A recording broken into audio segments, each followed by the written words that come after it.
You've built your fortress. You've mastered the art of the slow fade and found a strange monastic peace in your own company. But occasionally in the stillness of a late evening, a different kind of thought drifts in.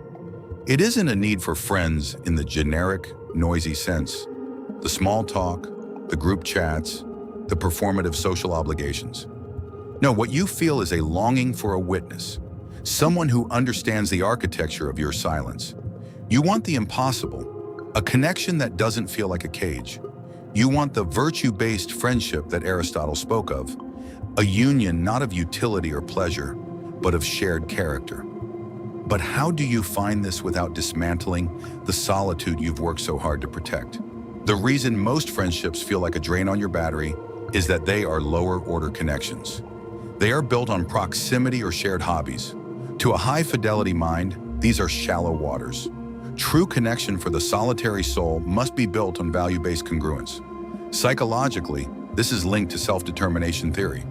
It suggests that for a relationship to be sustainable for an autonomous person, it must support three things: autonomy, competence, and relatedness. A virtue-based friendship isn't about hanging out. It's about two parallel lines moving toward the same truth. It is the only form of relationship that actually feeds your solitude rather than consuming it. Pillar 1, the parallel play protocol. In developmental psychology, parallel play is when children play near each other, but not with each other. As an adult with a high need for solitude, you must find people who value co-presential silence. This is a rare trait. It is the ability to sit in the same room, each reading a different book, each in your own world, yet anchored by the other's presence. It is a friendship that respects the sacred boundary of the individual. Pillar 2, low frequency, high intensity. You must reject the consistency myth. The world tells you that keeping a friend means talking every day. For you, this is a death sentence. Seek out LFHI connections. These are friendships with people who operate on a similar frequency, where you might not speak for 6 months, but when you do, you dive immediately into the deepest waters of the soul. This is supported by the concept of emotional permanence, the ability to know the bond exists even when the communication is silent. Here is the difficult truth. These friendships are rare because they require two people who are both comfortable being alone. To find them, you must be willing to be the odd one out. You must be brave enough to say, "I value you, but I need a week of silence," and see if they recoil or if they nod in understanding. The paradox is that to find a virtue-based friend, you must first be a person of virtue yourself.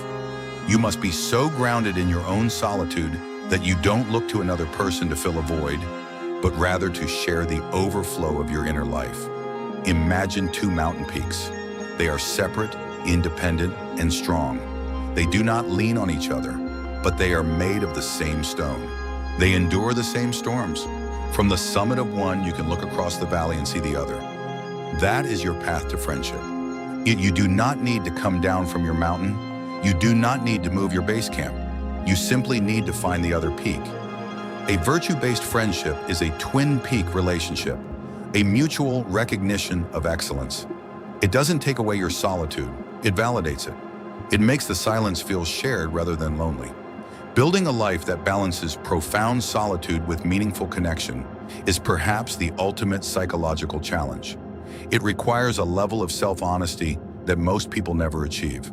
If you are currently in a twin peak friendship, or if you are still searching for one, I want to hear your story. How do you protect your peace while letting someone else in? Let's start a dialogue in the comments, a space for the deep thinkers. We'll keep exploring these quiet truths together. Until next time, cherish your solitude and keep an eye on the other peaks. See you on the next one.